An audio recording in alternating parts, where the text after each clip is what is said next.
রাষ্ট্রপতি জিয়াউর রহমানের মাঝারে শ্রদ্ধা নিবেদন শেষে দোয়া মোনাজাত, এবং প্রত্যেক বছরের মতো এবারও আমরা শ্রদ্ধা নিবেদন শেষে দোয়া মোনাজাত করছি এবং দোয়া মোনাজাত করছেন আপনারা দেখতে পাচ্ছেন শহীদ প্রেসিডেন্ট জিয়াউর রহমানের মাঝারে।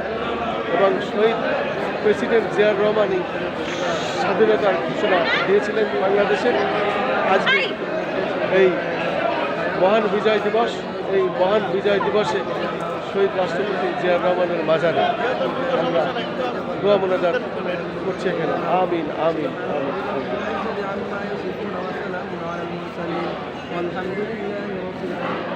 আমিন আমিন।